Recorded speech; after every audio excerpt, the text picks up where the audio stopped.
The Rolex Daytona, one of the most iconic watches in the world. Almost everyone wants to have this watch because of its beautiful and timeless design.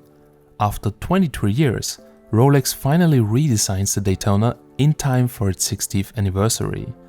A new case design, very close to the 11 series case, is now shared with the entire 12 series Daytona line. The steel case is now wider and longer, and the case is just slightly narrower. So basically it's the 11 case narrowed down so the bezel rim lines up with the case all around. The 12 6500 series now wears like a true 40mm despite the same bezel diameter. A new bezel with narrower ceramic insert with a metal ring was added on most models, hinting the classic 62XX series. The new less cluttered dial design with slimmer subdials and hour markers makes the dial appear more open. A new crown has been added at the 6 o'clock position to indicate the new movement.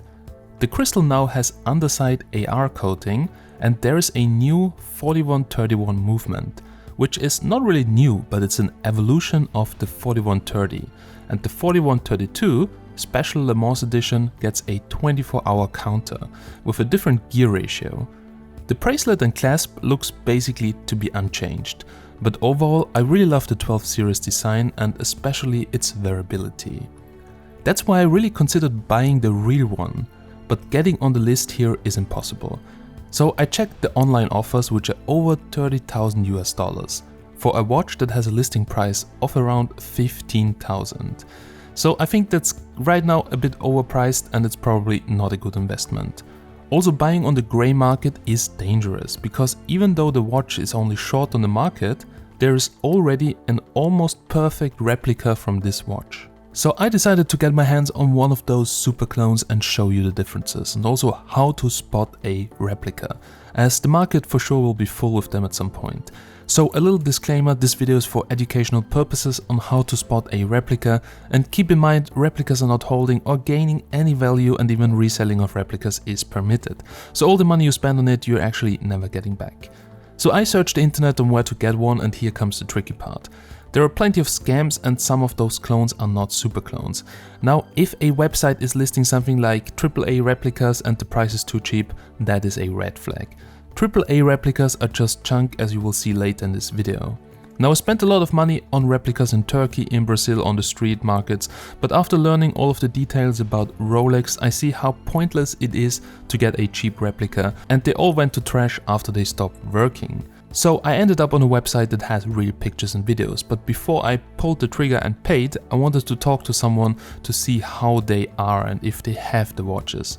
Now after the order I didn't pay straight away and they contacted me and showed me the watch, and then I paid and waited. After 4 days the package arrived. I have no idea how they did it, there was no customs check. I just paid 50 euros of import fee and got the package. Now initially I was really scared that maybe the customs will seize it, but obviously they know how to ship it. So now let's check on how to spot the replica. Now some of those, let's say companies, don't ship with the box. This one did even come with a Rolex bag, but obviously the bag from the shipping looked not that great, but there was also some leather inside with some blah blah, and I really wish there would also be a paper with maybe some accuracy measurements, but I guess that's too much to ask for a replica. Anyway, now let's check the box. The box is usually something where you can easily tell if it's a wrap box or not. Now wrap boxes look like the real box, but sometimes inside the color is off and a bit too yellowish. This one was near perfect regarding the color, but still the feel on the box, like the top layer, here is glued and it shows that it's a replica. The box has signs that the green foil is coming slightly off, and pay attention to the details. Other than that, the logo and the inside feel, it was pretty real. Inside there was also a Rolex leather card holder with the warranty card and a card from the shop. The warranty card is also something where you can usually tell if it's real or not, so never buy a watch without box and papers in this price category. The warranty card should be filled with the dealer details. There's also some stamp you can see under UV light, and also it should have NFC to scan it, because usually there's a little chip inside. On those replica cards it's not filled, neither it has NFC.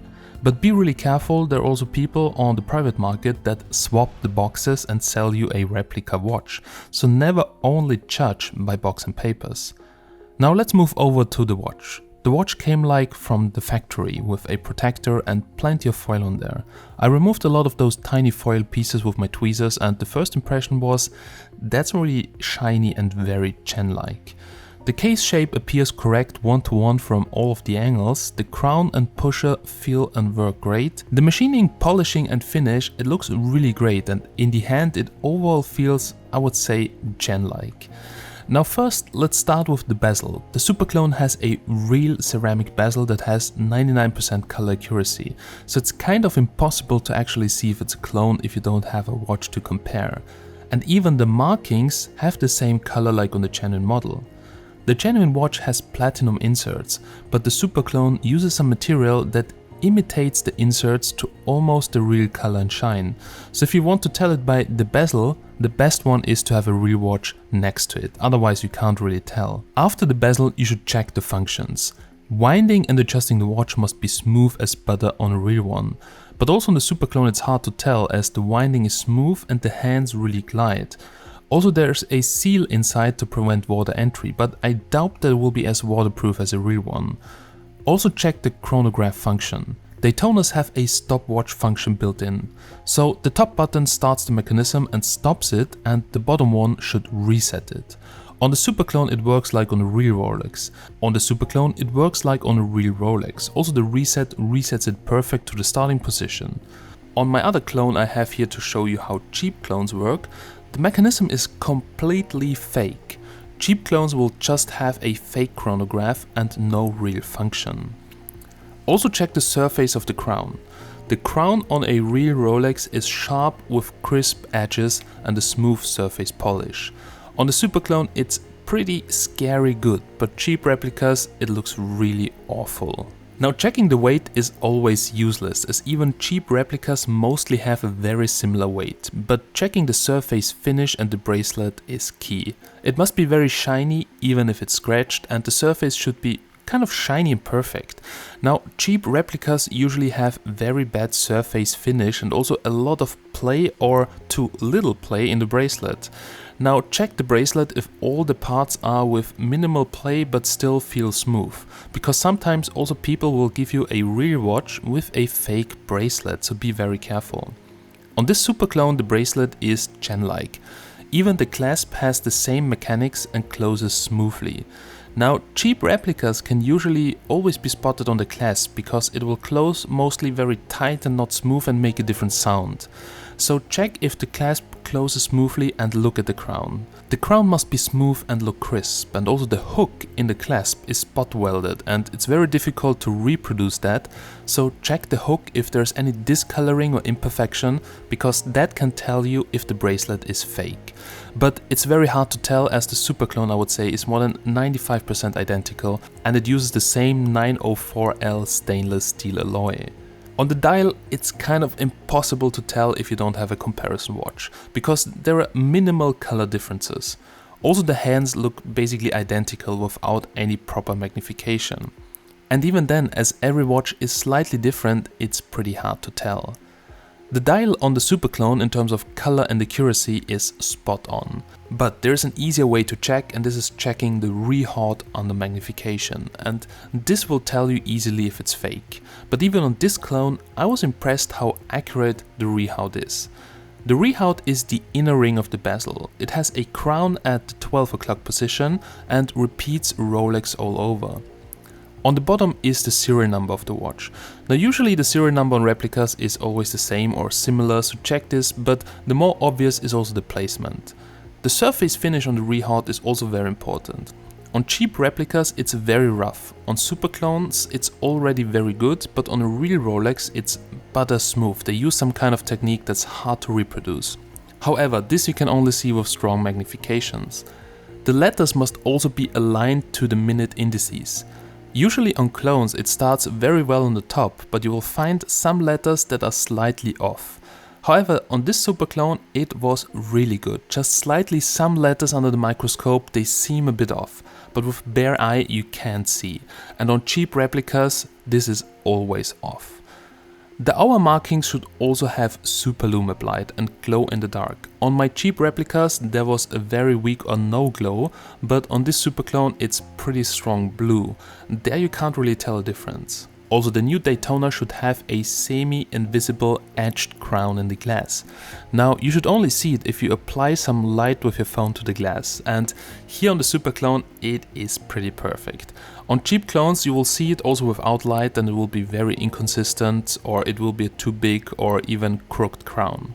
But now guys, I will tell you the number one thing you should check, and it's the most obvious part. To be 100% sure and identify a replica, you need to open it up. Now, cheap replicas will have shitty movements that you can tell apart in seconds by having no Rolex stamps, very bad surface finish, and overall they look completely different than a real Rolex movement.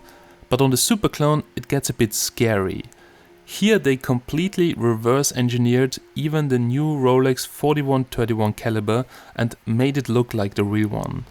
Even the parts are similar and 95% compatible. I think you can just swap some of the parts at least and make this work. That also means if you're buying a real Rolex, always check the inside, because sometimes they also put replica movements into real watches. However, if you look at the hairspring, it is pretty obvious. Now, Rolex uses a blue parachrome hairspring with overcoil. That means it's a coil basically on two levels. On the superclone there's also a blue hairspring, but it's not that intense and it's probably just colored, and it's a flat hairspring. Also, a real Rolex only has one arm and weights on the wheel to regulate it.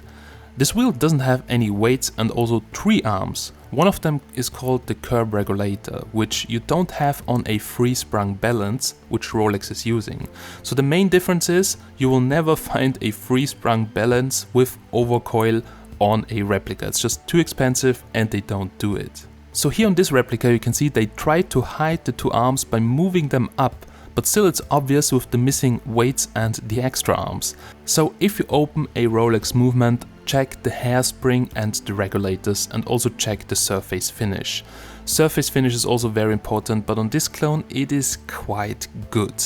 It's also a pretty close to Gen movement with also 75 hours of reserve, but those differences you will actually easily spot them. However, the movement is very similar even to a real Rolex movement, and it's really scary how they reverse engineered it and made it with those modifications so cheap that it compares even with all the colors and details to the real one.